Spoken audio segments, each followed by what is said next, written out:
नमस्कार। खबर उत्तराखंड में आप सभी का स्वागत है। मैं हूं आपके साथ गरिमा बाजपेयी। खबरों में आगे बढ़ेंगे उससे पहले एक नजर आज की हेडलाइंस पर डालते हैं। उत्तराखंड में डॉक्टरों के स्थानांतरण पर पुनर्विचार करेगी सरकार, हाईकोर्ट में दिया जवाब।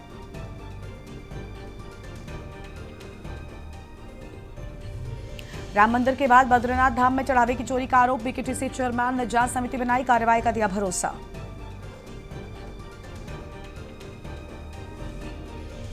उत्तराखंड में एसआईआर अंतिम चरण में 71 लाख से अधिक फॉर्म हुए डिजिटाइज, 8 लाख से अधिक मतदाता अनकलेक्टेड श्रेणी में चिन्हित। ईपीएफओ देहरादून का संवेदना मॉडल दिल्ली जोन तक होगा लागू, सेवाएं होंगी और बेहतर।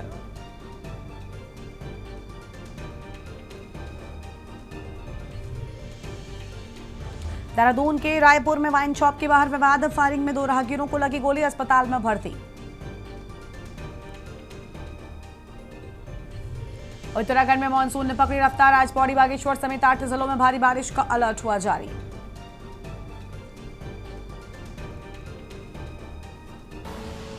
आप देख रहे हैं के न्यूज, खबरों का सारथी। रुक करते हैं खबरों की ओर। खबर है कालाडूंगी से, जहां पर भाजपा उत्तराखंड के पूर्व प्रदेश प्रशिक्षण प्रमुख और वरिष्ठ भाजपा नेता अनुज पाठक ने कालाडूंगी विधानसभा क्षेत्र की ग्राम सभा जयपुर पाटली के अंतर्गत देवपुर कुरिया गांव में आयोजित रात्रि चौपाल में भाग लिया। इस दौरान उन्होंने ग्रामीणों के साथ आत्मीय संवाद कर उनकी समस्याओं और सुझावों को विस्तार से सुना है। रात्रि चौपाल में क्षेत्रवासियों ने सड़क, पानी, बिजली, स्वास्थ्य और अन्य स्थानीय मुद्दों को लेकर अपने विचार और समस्याएं साझा की हैं।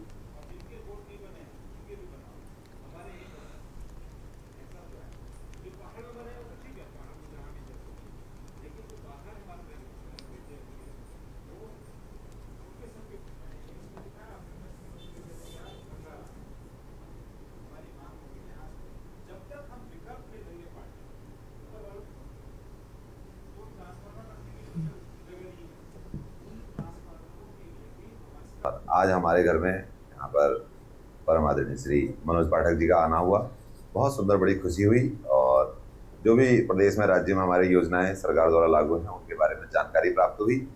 और जो भी हमारे गांव में परेशानी है, बिजली, पानी संबंधी, सड़क संबंधी, उन सभी परेशानियों से उनको अवगत कराया, ताकि आगे हमने उच्चाधिकारी, हमारे सभी जो राज्य के नेता हैं उन पर अवगत करा करके आगे हमारी योजनाओं को सम्यक प्रकार से यहाँ पर लागू कर सकें। यहाँ पर हमारे नवीन जोशी जी के यहाँ देवपुर कुरिया में श्री मनोज पाठक जी का बड़ा आगमन हुआ और उनके आगमन पर हमको बड़ा आनंद आया, बड़ा अच्छा लगा उनके विचारों को सुन करके कि किस प्रकार से उन्होंने हमसे बड़े प्रेमपूर्वक वार्ता की और उसमें उन्होंने हमसे जानकारी ली कि क्या क्या आपकी समस्याएं हैं, क्या क्या आप चाहते हैं, क्या आपकी परेशानियां हैं।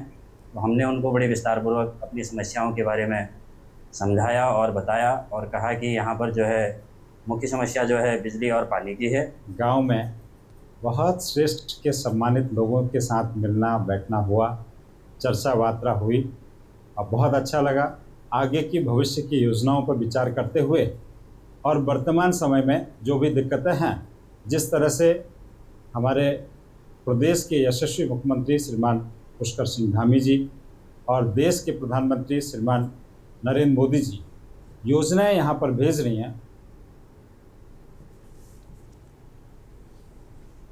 अगली खबर का रुख कर लेते हैं। ऋषिकेश से खबर है, जहां धामी सरकार के 5 साल पूर्ण होने के अवसर पर जन जन की सरकार जन जन के द्वार कार्यक्रम के तहत ऋषिकेश स्थित IDPL ग्राउंड में भव्य आयोजन किया गया। इस कार्यक्रम को सेवा, सुशासन और समर्पण के संदेश के साथ सेवा पखवाड़ा के रूप में मनाया जा रहा है। कार्यक्रम का शुभारंभ IDPL ग्राउंड से किया गया, जहां बहुउद्देशीय शिविर और स्वास्थ्य शिविर का आयोजन भी किया गया। इन शिविरों के माध्यम से आम जनता को विभिन्न सरकारी योजनाओं और स्वास्थ्य सुविधाओं का लाभ एक ही स्थान पर उपलब्ध कराया जा रहा है। इस भव्य कार्यक्रम में मुख्यमंत्री पुष्कर सिंह धामी और राज्यपाल लेफ्टिनेंट जनरल गुरमीत सिंह मुख्य अतिथि के रूप में शामिल होंगे। उन्होंने आयोजन को लेकर व्यापक तैयारियां किए जाने की बात सामने आई है। लगभग 20,000 से अधिक लोगों के पहुंचने का लक्ष्य रखा गया है।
अगली खबर है डोईवाला से, जहां पर देहरादून एयरपोर्ट पर भारतीय विमानपत्तन प्राधिकरण की ओर से आंशिक आपातकालीन अभ्यास का सफल आयोजन किया गया। मॉक ड्रिल का उद्देश्य किसी भी संभावित विमान दुर्घटना या आपात स्थिति में विभिन्न एजेंसियों की तैयारियों और समन्वय की क्षमता को परखना था। अभ्यास के दौरान काल्पनिक विमान दुर्घटना की स्थिति बनाई गई, जिसके बाद एयरपोर्ट की aircraft rescue and fire fighting team, SDRF, fire service, police, CISF, medical team और अन्य संबंधित एजेंसियों ने संयुक्त रूप से त्वरित राहत एवं बचाव अभियान चलाया है।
एसआईआर में बीएलओ की जिम्मेदारियां निभा रही आंगनबाड़ी कार्यकर्तियों के विभागीय कामकाज प्रभावित होने पर महिला सशक्तिकरण एवं बाल विकास मंत्री रेखा आर्या ने सख्त रुख अपनाया है। समीक्षा बैठक में उन्होंने निर्देश दिए कि सभी आंगनबाड़ी कार्यकर्तियों हर दिन कम से कम 1 घंटा अपना केंद्र पर विभागीय कार्य भी करें। मंत्री ने अगस्त के अंत तक 438 आंगनबाड़ी कार्यकर्तियों और 2773 सहायिकाओं के सभी रिक्त पद भरने, जुलाई के अंत तक सभी पंजीकृत बच्चों के आधार कार्ड और आधार आईडी बनवाने तथा पोषण ट्रैकर पर नियमित डेटा फीडिंग सुनिश्चित करने के निर्देश दिए। साथ ही केंद्रों पर बिजली, पानी, शौचालय और पोषण सामग्री की उपलब्धता पर भी विशेष जोर दिया है।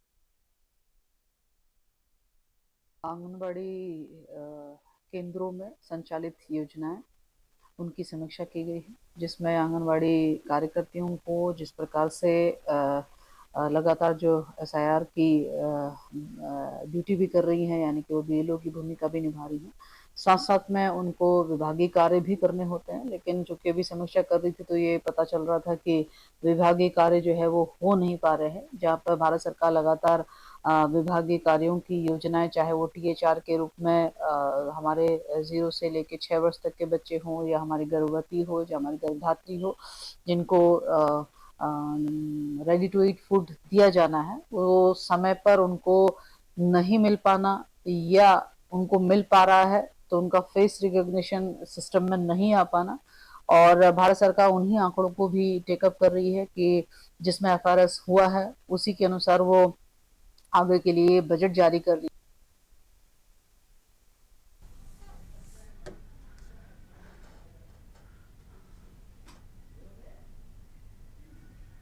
देहरादून पुलिस ने करीब 1 साल पहले हुई लाखों रुपए के हीरे और सोने के आभूषणों की चोरी का सनसनीखेज खुलासा किया है। घर में काम करने वाली घरेलू सहायिका ने ही करीब 10 लाख रुपए के हीरे और सोने के आभूषण चोरी किए थे। चोरी के बाद आरोपी महिला ने इंस्टाग्राम पर हीरे का हार पहनकर अपनी तस्वीर पोस्ट कर दी, जो उसके लिए सबसे बड़ा सबूत बन गई। सोशल मीडिया पर वायरल तस्वीर के आधार पर राजपुर थाना पुलिस ने जांच आगे बढ़ाई और आरोपी महिला को गिरफ्तार कर लिया। पुलिस ने उसके कब्जे से चोरी किए गए सभी कीमती आभूषण बरामद कर लिए हैं। सफल खुलासे पर एसएसपी देहरादून ने पुलिस टीम को 2500 रुपए के नगद पुरस्कार से सम्मानित करने की घोषणा भी की है।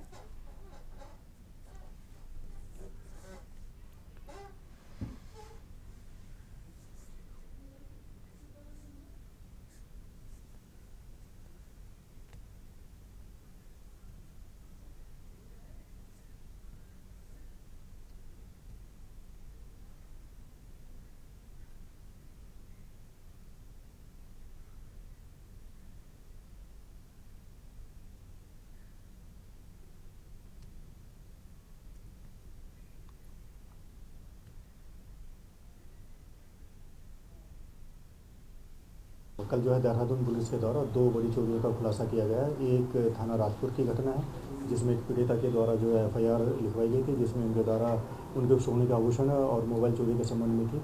इसमें पुलिस के द्वारा इसको वर्कआउट करते हुए एक महिला को गिरफ्तार किया गया, जिसका कि नाम बिमला है, जो यहाँ बापूग्राम में रह रही थी किराए पर।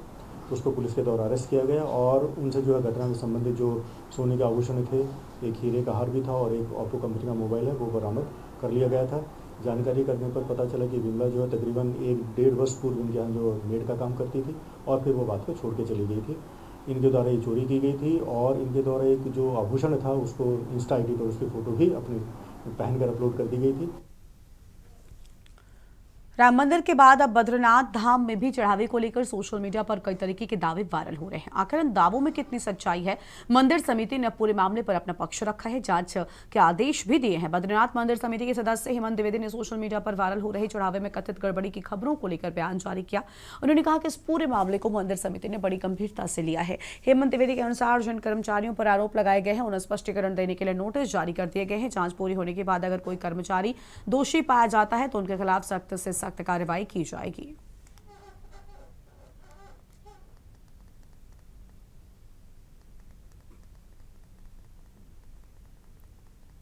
मीडिया में श्री बद्रीनाथ केदारनाथ मंदिर समिति में जो धाम में चढ़ावे दान की जो कथित हेराफेरी के संबंध में जो आरोप लगाए जा रहे हैं, उस मंदिर समिति ने बहुत ही गंभीरता से लिया है। इस पूरे प्रकरण की निष्पक्ष एवं तथ्यपूर्ण जांच के लिए जांच कमेटी गठित कर दी गई है।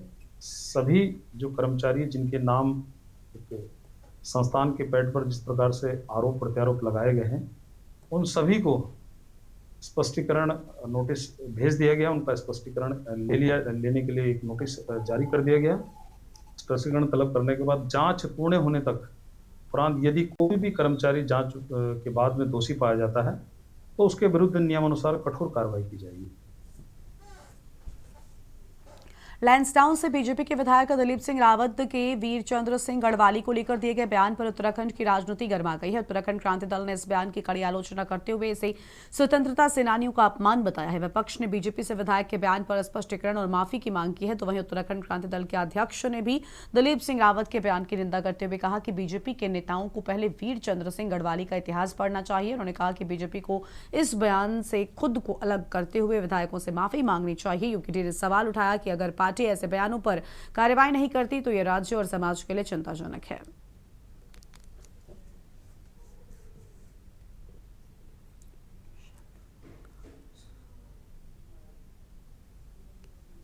एक दिलीप रावत जी नहीं है।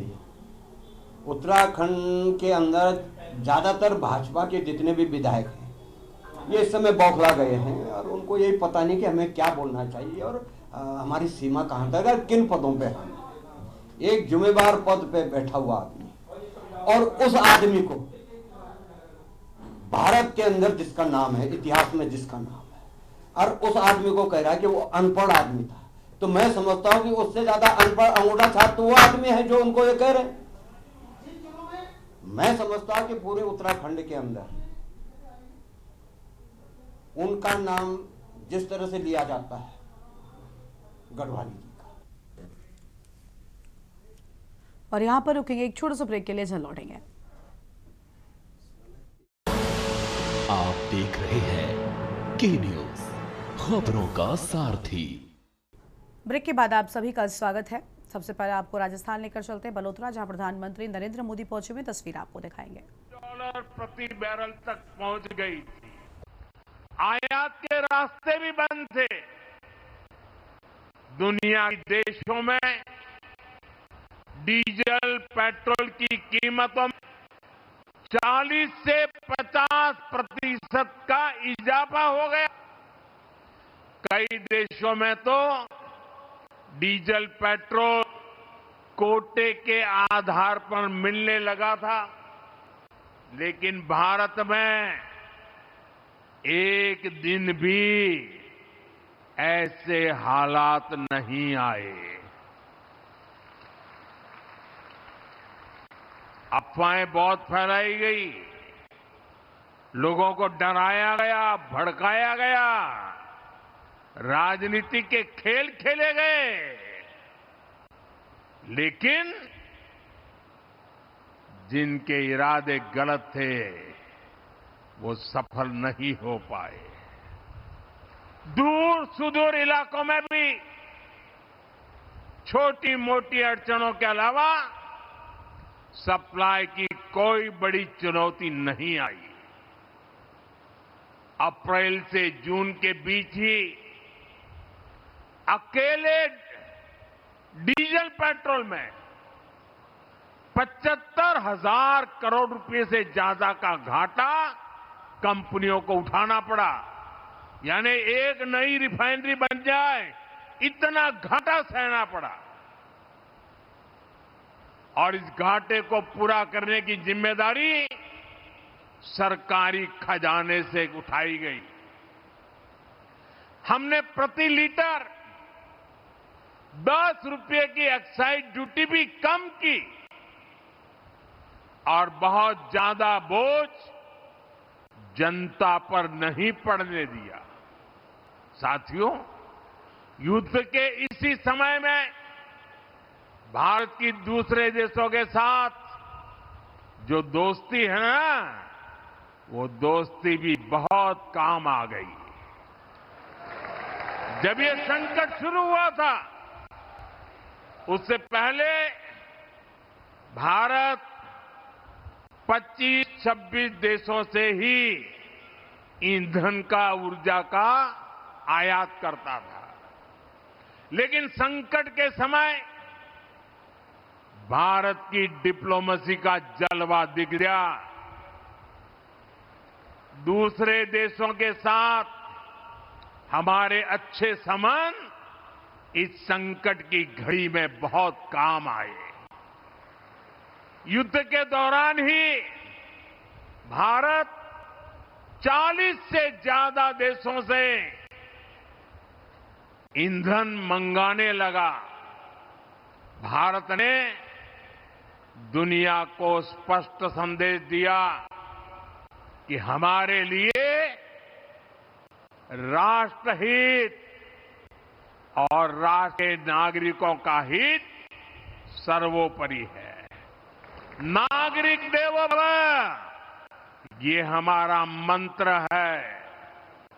साथियों, इतनी अप्रत्याशित चुनौती से देश ऐसे ही नहीं उभरा। इसके पीछे हमारी एक दशक से चल रही दूरदर्शी नीतियों की सफलता भी है। आज हम राजस्थान रिफाइनरी का उद्घाटन यहां कर रहे हैं।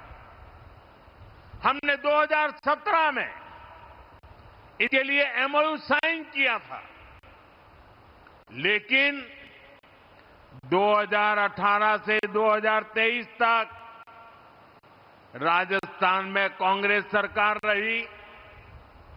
कांग्रेस के असहयोग के कारण यहां का काम लगभग ठप ही रह गया। लेकिन जैसे ही डबल इंजन सरकार आई, इसका काम तेजी से आगे बढ़ा और आज हम इसका लोकार्पण भी कर रहे हैं। और आप तो जानते हैं मेरी कार्यशैली, जिसका शिलान्यास हम करते हैं उसका लोकार्पण भी हम ही करते हैं।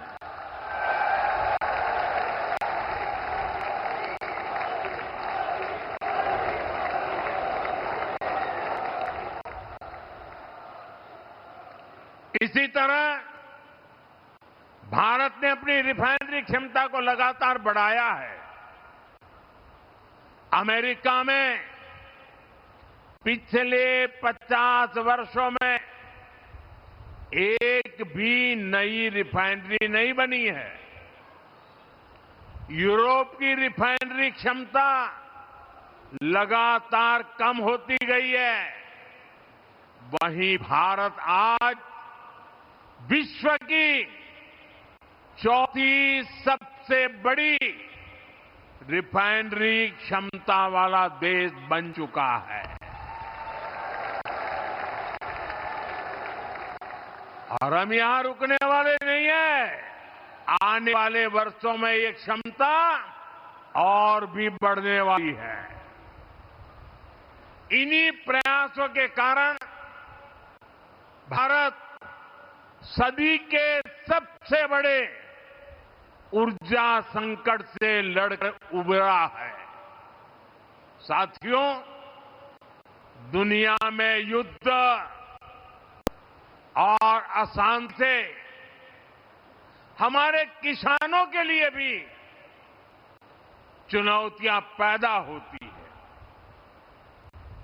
अभी वेस्ट एशिया क्राइसिस, खाड़ी के देशों का संकट और इसके पहले यूक्रेन युद्ध के कारण दुनिया में खाद का बड़ा संकट भी पैदा हुआ।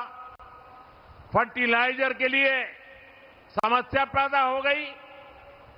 यूक्रेन युद्ध के बाद एक समय एक यूरिया की बोरी की कीमत 3,000 रुपये से भी ऊपर पहुंच गई थी। लेकिन हम अपने किसानों को, जो दुनिया के बाजार में 3,000 की बोरी थी, हम मेरे देश के किसानों को हम सिर्फ 300 रुपये में देते रहे।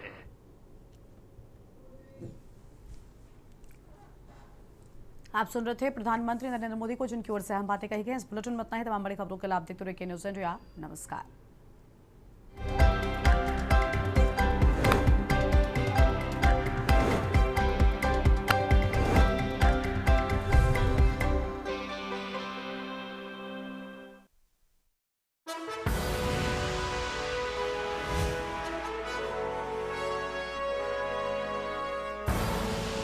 आप देख रहे हैं के न्यूज़, खबरों का सारथी।